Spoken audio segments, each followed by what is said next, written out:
Diamond's hands trembled as she pressed herself against the cold marble wall of the penthouse hallway, her heart hammering so violently she was certain they could hear it. Through the crack in the door, she could see him, Go Min-hyuk, the man whose home she'd been cleaning for 3 weeks, the man who'd always seemed like just another wealthy businessman. But the scene before her shattered that illusion completely. 5 men knelt on the pristine white floor, blood trickling from various wounds, while Min-hyuk stood over them with an expression so cold it made her blood freeze. His voice, when he spoke in rapid Korean, carried a lethal calm that was somehow more terrifying than shouting would have been. "You stole from me," he said, switching to English, his accent thick but his words crystal clear. "Did you think I wouldn't find out?" Diamond's phone buzzed in her pocket. Too loud, impossibly loud. Every head in that room turned toward the hallway, toward her hiding spot. Min-hyuk's dark eyes locked onto hers through the crack, and something flickered across his face. Recognition, then something else entirely. "Bring her to me," he commanded softly. Now.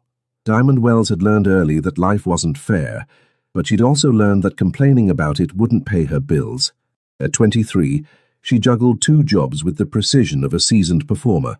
Mornings at Morrison's diner serving breakfast to business people who barely looked at her, and evenings cleaning luxury apartments through Elite Home Services, an agency that catered to Manhattan's wealthiest residents.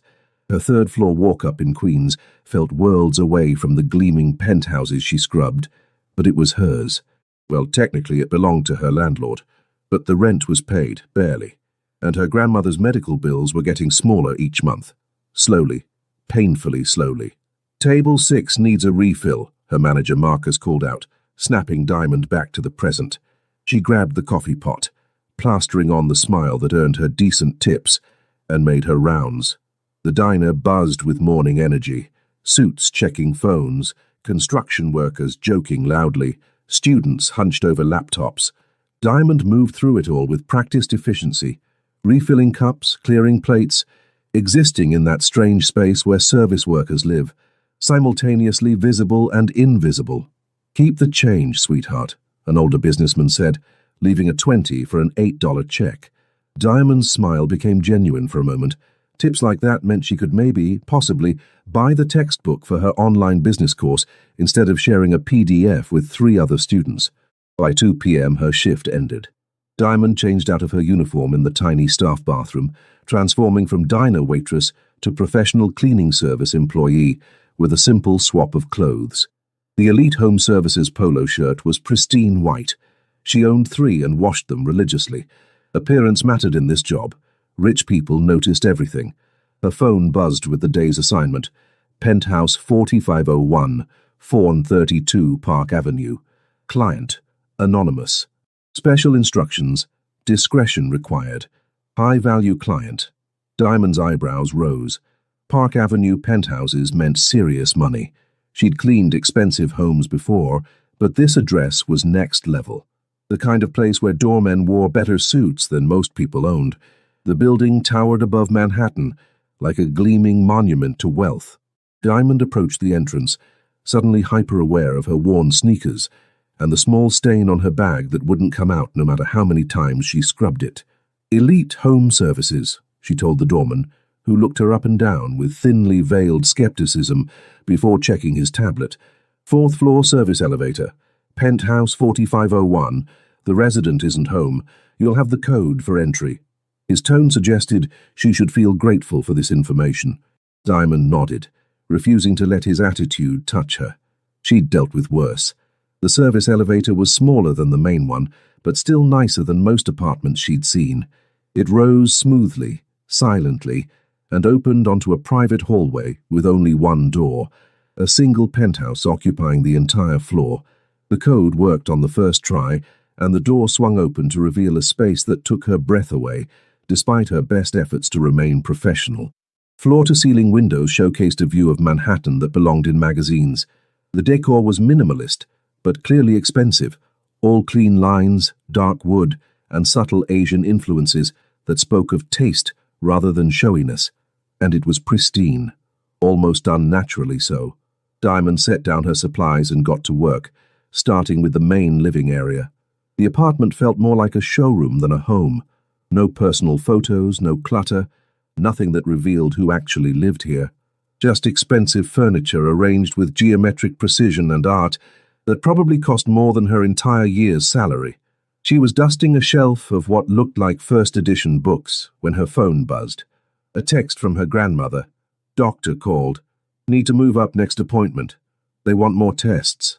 Diamond's hand stilled. More tests meant more bills.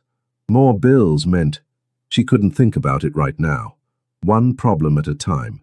She worked systematically through the penthouse. Living room, kitchen, which looked barely used, dining area, home office. Each space revealed the same pattern. Expensive, immaculate, impersonal. Whoever lived here didn't really live here. They existed here, maybe, but there was no warmth, no life. The bedroom was different. Not messy, exactly, but more lived in. A book in Korean lay open on the nightstand. A jacket hung over a chair, expensive, black, with perfect tailoring. The bed was made with hotel precision, but there was an indent on one pillow, suggesting someone actually slept here at least. Diamond changed the sheets, dusted every surface, cleaned the bathroom until the marble gleamed. She was finishing up when she heard it, the soft ding of the elevator arriving. Her watch showed 6:47 p.m. The assignment sheet had said the resident wouldn't return until after 8. Diamond quickly gathered her supplies, heading for the service exit near the kitchen, but voices stopped her. Multiple voices, all male, all speaking Korean. She shouldn't eavesdrop. She should make her presence known, apologize for still being here, and leave. But something in the tone, hard, dangerous, angry, made her hesitate. Through the partially open bedroom door, she could see into the main living area. 5 men entered first, and Diamond's blood ran cold. 2 had visible injuries, swollen eyes, split lips. They moved with the resigned shuffle of people who knew what was coming and couldn't stop it. Then he entered. Tall, probably 6 feet, with sharp features and dark eyes that swept the room with predatory awareness. He wore all black, dress shirt, slacks, everything expensive and perfectly fitted. His presence filled the space in a way that had nothing to do with physical size and everything to do with power. This was her anonymous client. Diamond knew it with absolute certainty. Go Min-hyuk. She'd heard that name whispered by other cleaners, always with a mixture of fear and respect. Elite home services called him high value and requiring discretion. But now Diamond understood what those corporate euphemisms actually meant. She should leave. Right now, immediately. But her feet wouldn't move, and her eyes couldn't look away as the scene unfolded with horrible clarity. Min-hyuk spoke in Korean, his voice low and controlled, but the menace underneath each word was unmistakable, even without translation. The injured men knelt on Diamond's freshly cleaned floor, and she felt a hysterical urge to laugh or cry at how absurd it was to worry about bloodstains in this moment. "You stole from me," Min-hyuk said, switching to English abruptly. His accent was noticeable, but his pronunciation precise. "Did you think I wouldn't find out?" One of the kneeling men started to speak, rapid Korean pouring out in what sounded like desperate pleading. Min-hyuk raised one hand, and the man fell silent immediately. "I gave you opportunity. I gave you position. I gave you trust." Min-hyuk's tone never rose, never fluctuated. Somehow that made it worse. "You repay me with betrayal." Diamond's phone buzzed in her pocket. The sound barely audible, just a soft vibration. Might as well have been a gunshot in the tense silence. Every head turned toward the hallway, toward her inadequate hiding spot behind the bedroom door. Min-hyuk's eyes found hers through the crack, and Diamond felt pinned like a butterfly to a board. His gaze was dark, unreadable, and absolutely focused. For a long moment neither of them moved. Then his expression shifted, just slightly, but enough for her to see surprise, then calculation, then something that looked almost like resignation. "Bring her to me," he commanded in Korean, then added in English, "Now, carefully." 2 men Diamond hadn't noticed before, larger, clearly security, moved toward the bedroom with frightening efficiency. Diamond stumbled backward, her cleaning supplies clattering to the floor, her mind screaming at her to run even though there was nowhere to go. "Please," she managed, her voice shaking. I didn't see—" "Don't lie to me." Min Hyuk's words cut through her panic. He hadn't moved from his position, but his attention was entirely on her now, those dark eyes cataloguing every detail. You saw. The question is what I do about it. The security guards flanked her, not touching but making it clear that running wasn't an option. Diamond forced herself to straighten, to meet Min Hyuk's gaze directly. If this was it, if her life was about to end in some rich criminal's penthouse, she wouldn't go out cowering. I'm a cleaner, she said, pleased that her voice only shook a little. Elite Home Services sent me. I was supposed to be done before you got home. Your name? Diamond. Diamond Wells. Something flickered in his expression. Diamond, he repeated, as if testing the word. Then, in Korean, he issued a rapid series of commands. The injured men were hauled to their feet and dragged toward the service entrance. The security guards remained, watching her with professional detachment. Min Hyuk approached, each step measured and deliberate. He stopped just outside her personal space, close enough that she could smell his cologne, something expensive and subtle but not close enough to touch. His eyes traveled over her face with an intensity that made her skin heat, despite her terror. You're a student, he said, not a question. Diamond blinked. How did you... Your bag. University textbook visible. He gestured toward her cleaning supplies where her backpack had fallen open, revealing her business management text. You work 2 jobs to pay for school. You send money to family. You're tired, but you don't complain because complaining doesn't pay bills. The accuracy of his assessment left her speechless. I'm right. A slight curve touched his lips. Not quite a smile, but close. Yes, Diamond admitted, unsure what else to say. Min Hyuk studied her for another long moment, then turned away, moving to the windows overlooking the city. The lights of Manhattan glittered below, millions of lives playing out in ignorance of this bizarre confrontation happening 45 stories up. You have a problem, Diamond Wells, he said without looking at her. You witnessed something you shouldn't have. This creates complications. I won't tell anyone. The words tumbled out desperately. I swear, I need this job. I can't afford. I have student loans and my grandmother's medical bills and... She stopped, realizing she was babbling. You think promising silence is enough? Now he did turn, and his expression was cold again. You think I can trust the word of a stranger who happened to be in the wrong place at the wrong time? Diamond's throat tightened. Then what do you want from me? The question hung in the air between them. Min Hyuk tilted his head slightly, considering her with that same unreadable expression. When he finally spoke, his words weren't what she expected. You'll continue cleaning my apartment, twice a week, as scheduled, but you'll report only to me. No discussion of what you saw, no police, no friends, no family, complete discretion. That's it. Diamond couldn't keep the skepticism from her voice. That's it, he confirmed, then added, for now. Those last 2 words sent a chill down her spine. But what choice did she have? Diamond nodded slowly. Okay, yes, I can do that. Good. Min Hyuk pulled out his phone, typed rapidly, and hers buzzed a moment later. My private number. You'll text me when you arrive and when you leave, every time. If you're even 5 minutes late without explanation, there will be consequences. Diamond looked at the number on her screen, reality crashing over her in waves. She'd just agreed to work directly for a criminal, a dangerous one, the kind who made men kneel and bleed on expensive floors. But she needed the money, desperately, and refusing wasn't really an option, was it? I understand, she said quietly. Do you? Min Hyuk stepped closer again, and this time he did enter her personal space. Diamond's back hit the wall, and she realized he'd been herding her there.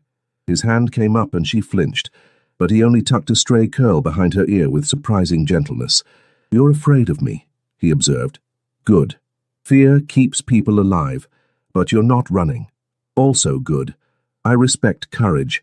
His touch lingered for a heartbeat longer than necessary, and Diamond felt her pulse skip in a way that had nothing to do with fear. Up close, he was devastatingly handsome. Sharp cheekbones, full lips, eyes that seemed to see straight through her. Dangerous in an entirely different way than she'd first thought. Go home, Diamond Wells, he said softly, stepping back. I'll see you Tuesday evening, 6 p.m. sharp. Diamond gathered her supplies with shaking hands, hyper-aware of his gaze following her every movement. At the door she paused, some reckless part of her brain demanding she speak. What you did to those men. Don't ask questions you don't want answers to, Min Hyuk interrupted, his tone carrying a warning edge. In my world, betrayal has consequences. Always. Diamond nodded and fled, his words echoing in her mind as the elevator descended. Only when she was outside, breathing the cool evening air of Manhattan, did she let herself truly process what had just happened. She'd witnessed a crime. She'd been caught by a mafia boss, and instead of ending up like those bleeding men, she'd somehow been given a job offer.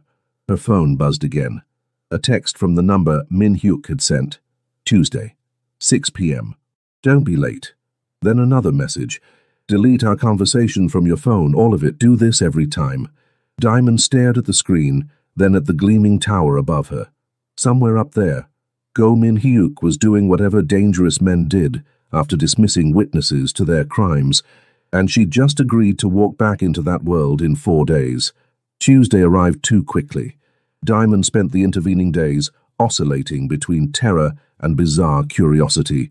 She'd Googled Go Min Hyuk, carefully using the library computers instead of her phone, and found exactly what she expected. Wealthy businessman, real estate investments, charitable donations to Korean cultural organizations, the perfect public facade for whatever he really did in the shadows.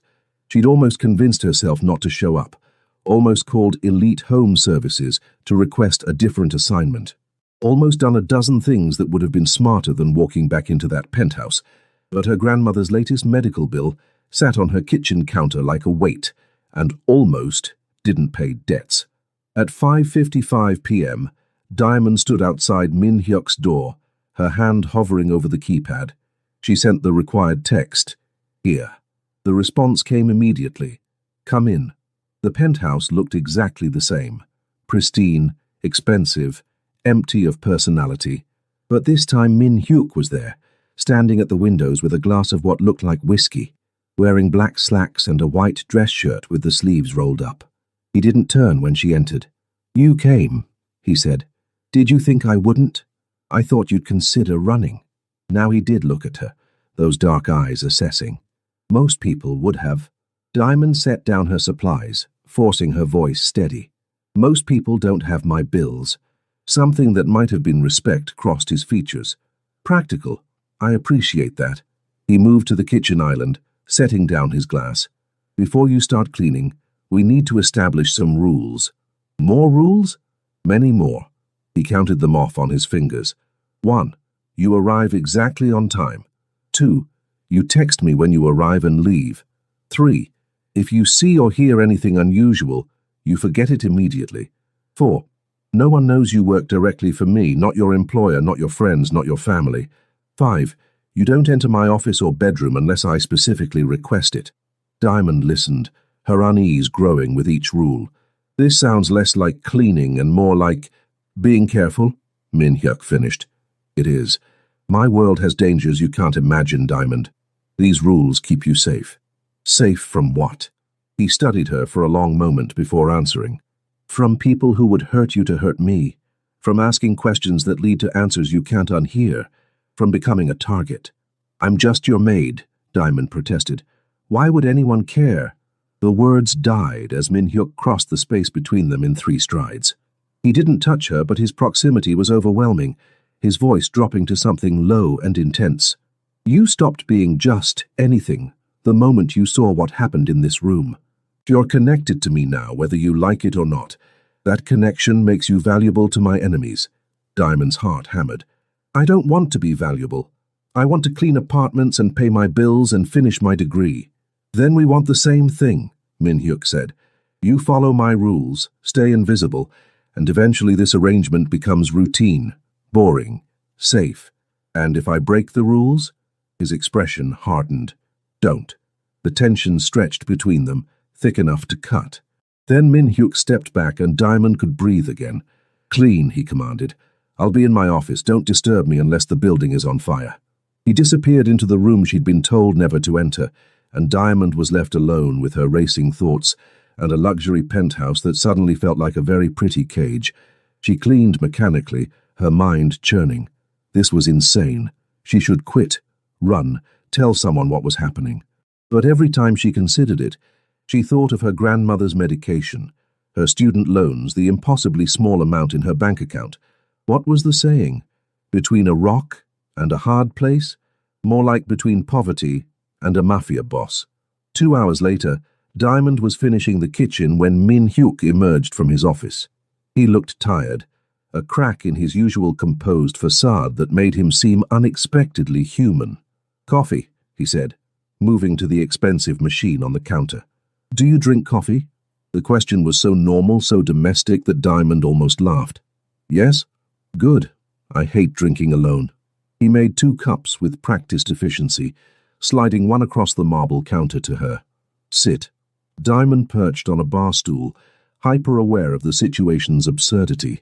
Drinking coffee with a crime lord in his penthouse kitchen at 8 p.m. on a Tuesday, her life had taken a sharp left turn into bizarre territory. "Tell me about your grandmother," Min Hyuk said, catching her off guard. "Why do you want to know?" "I'm curious." He sipped his coffee, watching her over the rim. "You work yourself to exhaustion for her. That kind of dedication is rare." Diamond hesitated, then decided honesty couldn't hurt worse than the situation she was already in.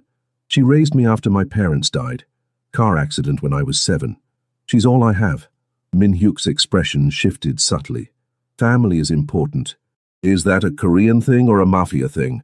The words slipped out before Diamond could stop them. To her surprise, Min Hyuk smiled, actually smiled, and it transformed his face completely. "Both. In my culture, family obligation is everything. In my business, loyalty to your family, your organization, keeps you alive. Is that why those men—" Diamond stopped herself. "Why they were punished?" Min Hyuk finished calmly. "Yes, they stole from their family, from me. That betrayal cannot stand unpunished, or others will think weakness." "That's harsh." "That's survival." He set down his cup, his gaze intense. "In your world, Diamond, you follow rules set by society, by law, by institutions. In my world, we make our own rules, break them, and the consequences are immediate and severe. It's not pretty, but it's honest." Diamond absorbed this, trying to reconcile the man who terrified her days ago with the one currently discussing philosophy over coffee. "Why are you telling me this?" "Because you're curious, because you're not stupid enough to pretend you don't have questions, and because—" He paused, something unreadable crossing his features. "Because I want you to understand." "Understand what?" "That I'm not a good man, but I'm not needlessly cruel. That my world has logic, even if it's not yours. That you're safe as long as you're under my protection." The weight of that last statement settled over Diamond like a blanket, simultaneously comforting and suffocating. Her phone buzzed. A text from her grandmother. "Feeling better today. Don't worry about me, baby. Focus on your studies." Min Hyuk glanced at her screen before she could angle it away. "The doctor appointment, how did it go?" Diamond stiffened. "How do you know about—" "I know everything about people in my life," he said simply. "It's necessary." "So, the appointment?" She should be angry about the invasion of privacy. She should demand he stop whatever surveillance he'd clearly started. Instead, Diamond found herself answering honestly. "They want more tests, probably more bills I can't afford." Min Hyuk pulled out his phone, typed rapidly. Hers buzzed again, a notification from her bank app. Diamond's breath caught as she saw the deposit amount. "That's too much," she whispered. "Way too much. I can't—" "You can, and you will." His tone brooked no argument. "Consider it a bonus for your discretion. Use it for your grandmother's care." Tears burned Diamond's eyes unexpectedly. "Why are you doing this?" Min Hyuk stood, gathering their coffee cups, his expression unreadable again. "Because I can. Because your loyalty has value. Because—" He stopped, meeting her gaze directly. "Because something about you interests me, Diamond Wells. I haven't decided if that's good or dangerous yet. For you or for me?" "Both," he admitted. "Now go home, same time Thursday." Diamond gathered her things in a daze, that impossible deposit still glowing on her phone screen. At the door, she turned back. "Thank you," she said quietly. Min Hyuk nodded once, and Diamond could have sworn she saw something almost vulnerable flicker across his face before his mask slammed back into place. Over the next 3 weeks, a strange routine developed. Diamond arrived twice weekly, cleaned Min Hyuk's penthouse with meticulous care and tried to ignore how her pulse quickened whenever he was home, which was increasingly often. He'd started timing his schedule to coincide with her visits. Sometimes he worked in his office with the door open. Sometimes he sat at the kitchen island with his laptop, conducting business in Korean while she cleaned around him. Sometimes he just watched her with those dark, unreadable eyes that made her skin prickle with awareness. They talked about small things at first, her classes, his preference for Ethiopian coffee beans, whether New York or Seoul had better street food. But gradually the conversations deepened. He told her about growing up in Seoul, about the pressure of family expectations, about coming to America at 19 and building his empire from nothing. He didn't tell her exactly what that empire consisted of, but Diamond wasn't naive. The visits from dangerous-looking men, the conversations in Korean that stopped when she entered rooms, the way he carried himself with the absolute confidence of someone who controlled life and death, it all painted a clear picture. Thursday evening, Diamond was dusting the living room when raised voices erupted from Min Hyuk's office. She froze, her hand still on the bookshelf, as the door flew open and 3 men stormed out speaking rapid, angry Korean. Min Hyuk followed, his expression thunderous. "Get out," he said in English, clearly for Diamond's benefit. "All of you. Now." The men left, one shooting Diamond a look that made her blood run cold. When the door closed behind them, Min Hyuk poured himself a drink with barely controlled violence. "That looked intense," Diamond ventured carefully. "Business disagreement." His knuckles were white around the glass. "Nothing that concerns you. If people are going to look at me like that, maybe it does concern me." Min Hyuk's head snapped up, and for the first time, Diamond saw real anger directed at her. "What did I tell you about asking questions? You told me not to ask about things I saw. I'm asking about the man who just looked at me like I was a problem to be eliminated." The silence stretched taut between them. Then, unexpectedly, Min Hyuk laughed, a harsh, humorless sound. "You have courage, I'll give you that. Foolish courage, but courage nonetheless." Who was he? Park Jae-won, second in command of the Baek family, a rival organization. Min Hyuk set down his glass with careful precision. "We're negotiating territory disputes. He doesn't like that I'm being—" He stopped himself. "Being what?" "Distracted," Min Hyuk finished, his gaze intense on her. "He thinks you're a distraction." Diamond's stomach flipped. "Am I?" "Yes." The admission was quiet, but absolute. "You are." He crossed to her in 3 strides, and Diamond found herself backed against the bookshelf, his hands braced on either side of her head. Not touching, but close enough that she could feel his heat, smell his cologne, see the conflict warring in his dark eyes. "I don't get distracted," Min Hyuk said, his voice low and rough. "I don't let civilians into my world. I don't care about the problems of people who work for me. But you—" His jaw clenched. "You make me want to break all my own rules." Diamond's breath caught. "Min Hyuk, tell me to step back," he commanded. "Tell me this is inappropriate. Tell me you're just my employee and I'm overstepping." She should. Every rational cell in her brain screamed at her to do exactly that. Instead, Diamond heard herself whisper, "What if I don't want you to step back?" Something flared in his eyes. Hunger, possession, need. His hand came up, fingers tangling in her hair with surprising gentleness for someone who wielded such casual violence. "This is a mistake," he murmured, even as he leaned closer. "Probably," Diamond agreed, her heart hammering. "I'm a dangerous man." "I know. I could hurt you in ways you can't imagine." "I know that too." Min Hyuk's thumb traced her lower lip, and Diamond shivered. "Then why aren't you afraid?" "Who says I'm not?" But even as she said it, Diamond knew it was a lie. She was terrified, but not of him, of this feeling, this pull, this impossible connection forming between them, despite every reason it shouldn't. The kiss, when it came, was inevitable, gentle at first, almost questioning, then deeper, as Diamond responded with equal hunger. His hands tightened in her hair, and she gripped his shirt, all the tension of weeks culminating in this moment of surrender to something neither of them could control. When they finally broke apart, both breathing hard, Min Hyuk rested his forehead against hers. "This changes everything," he said hoarsely. "I know." You're not just my employee anymore. You're—" He stopped, seeming to struggle for words. "You're mine to protect, mine to care for, mine." The possessiveness should have scared her. Instead, Diamond felt something warm unfurl in her chest. Is that a Korean thing or a mafia thing? Min-hyuk laughed, actually laughed, and kissed her again. Both. A phone buzzed. His, not hers.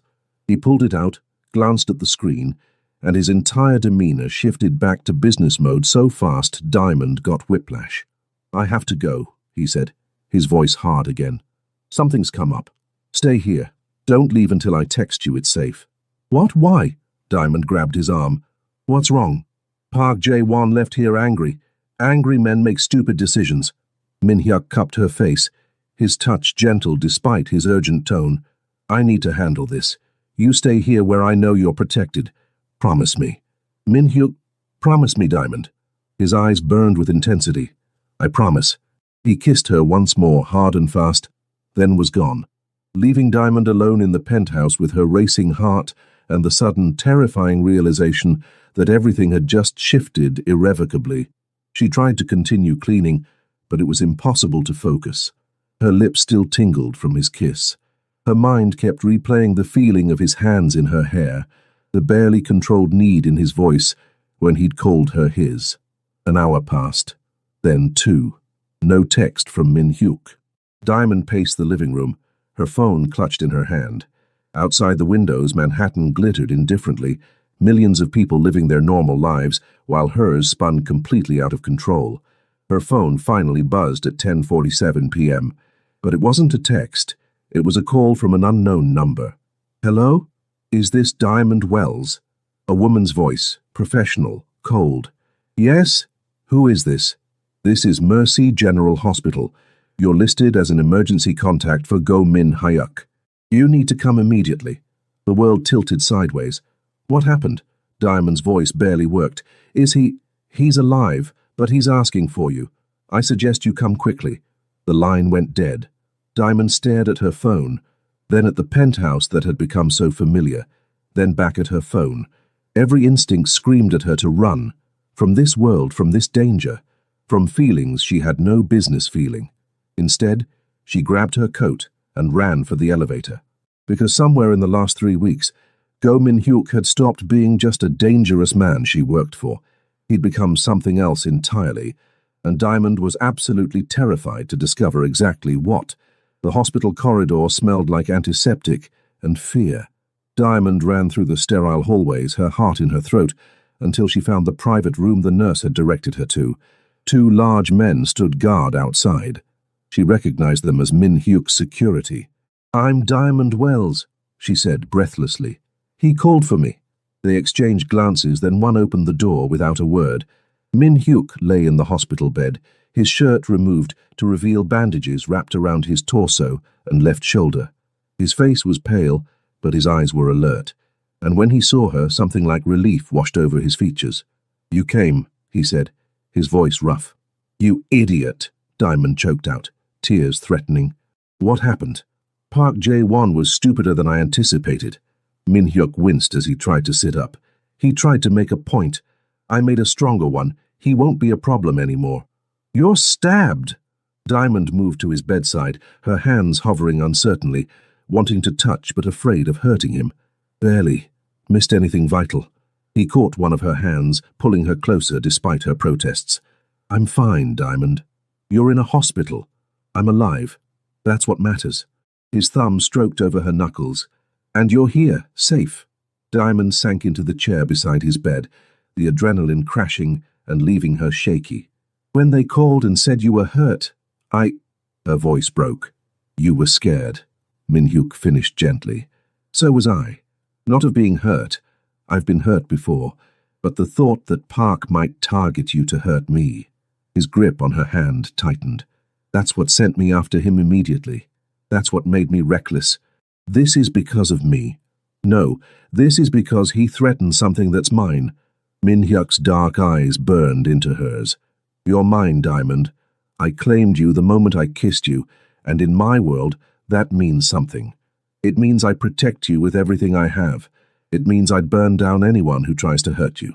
Diamond's breath caught at the intensity in his voice, the absolute conviction. Min Hyuk, this is insane. We barely know each other. You're a... She stopped.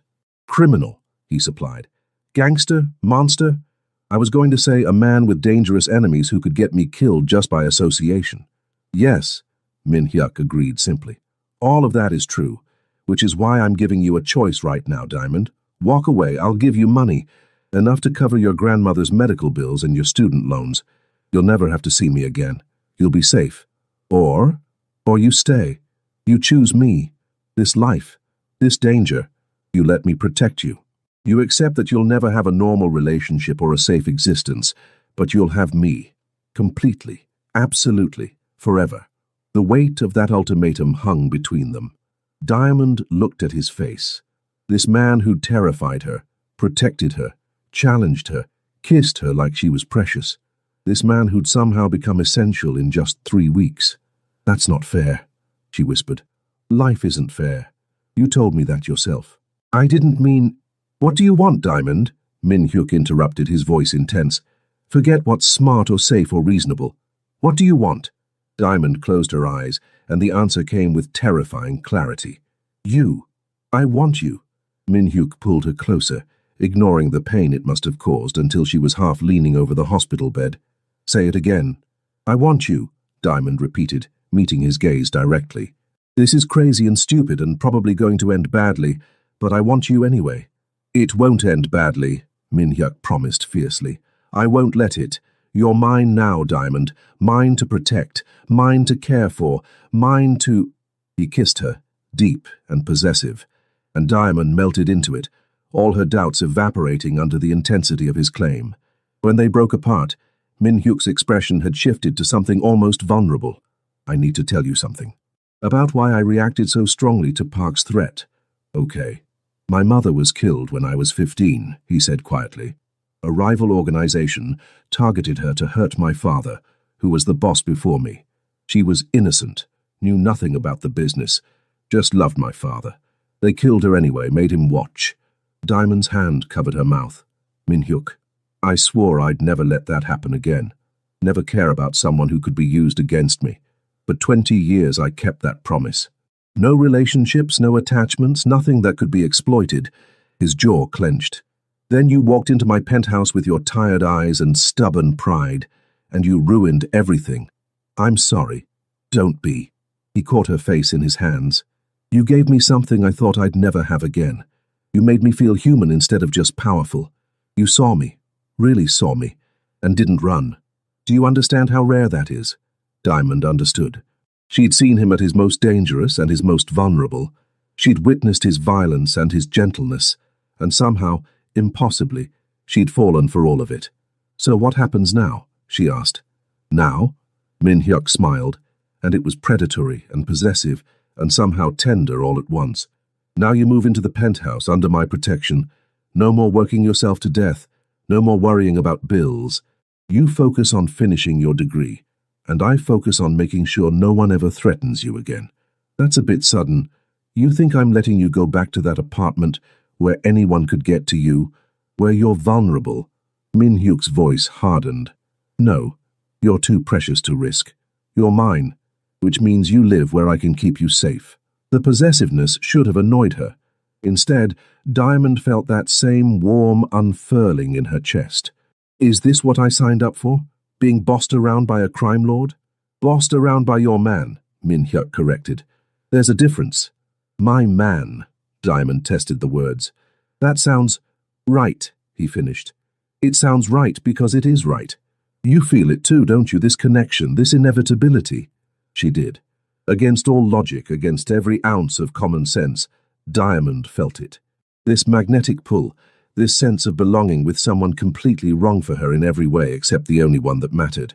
What do I tell my grandmother? Diamond asked practically. The truth, that you're seeing someone, that he's Korean, successful and crazy about you. She doesn't need to know the rest. Min Hyuk shifted, wincing. Bring her to the penthouse. Let me meet her properly. Family is important.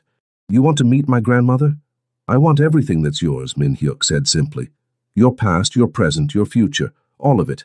I told you. I don't do things halfway. A knock on the door interrupted them. One of Min Hyuk's men entered, spoke rapidly in Korean. Min Hyuk's expression darkened, then cleared. What? Diamond asked. Park Jae-won's family is suing for peace. They're acknowledging my claim on... He paused. On my territory and interests, including you. They're acknowledging me. In our world, when someone claims protection over another person, especially across organizations, it's recognized. Official. They're acknowledging that you're under my protection, which means touching you means war with me. Min Hyuk's smile was sharp. No one wants war with me. Diamond absorbed this, the reality of her new life settling over her like a cloak. She was protected, claimed, belonging to a world she'd never imagined entering. So you think you can leave me? Min Hyuk asked suddenly, echoing the title she'd heard other employees whisper. After everything? After becoming mine? Diamond looked at him, this dangerous, powerful, surprisingly gentle man who'd somehow become her entire world in 3 weeks. No, she admitted. I don't think I can. Good. Min Hyuk pulled her down for another kiss. Because I'd chase you to the ends of the earth, Diamond Wells. You're mine. Forever. And somehow, impossibly, that promise felt like the safest thing in the world. Years passed, and the penthouse that had once felt like a cage became a home. Diamond graduated with honors, her business degree earned without the crushing weight of debt. Min Hyuk attended her graduation, sitting in the back row in a perfectly tailored suit, his pride evident despite his carefully neutral expression. Later, he'd given her a gift, a small gallery space in Chelsea, lease paid for 5 years so she could follow her secret dream of promoting young black artists. Her grandmother adored him, charmed by his respectful Korean manners and his obvious devotion to Diamond. She'd taken to teaching him to cook soul food, laughing at his attempts to master cornbread while he patiently taught her basic Korean phrases. The business, the dangerous, violent reality of Min Hyuk's world, still existed, but he kept her separated from the worst of it. Diamond knew enough to understand the stakes, but Min Hyuk's protection was absolute. No one touched her. No one threatened her. She lived in a bubble of safety maintained by her husband's reputation and ruthless efficiency. Husband. They'd married quietly, a small ceremony with only family and Min Hyuk's most trusted men. Diamond wore white, and Min Hyuk had actually cried when she walked toward him, his control cracking completely in the face of his love for her. Now, standing in the penthouse that had become theirs, Diamond watched the sunset paint Manhattan gold. Min Hyuk's arms wrapped around her from behind, his chin resting on her shoulder, and she leaned back into his strength. No regrets? He murmured against her ear. Diamond thought about the scared girl who'd witnessed a crime and been caught, who'd been given an impossible choice, who'd chosen danger and love over safety and loneliness. Not even one, she said honestly. Min Hyuk turned her in his arms, his dark eyes soft with the vulnerability he showed only to her. You're mine, he said. Not a claim, but a promise. Forever, Diamond agreed, kissing him as the city lights began to twinkle below. Some love stories start with chance, some with conflict. Theirs started with danger. But they all ended the same way, with two people finding home in each other,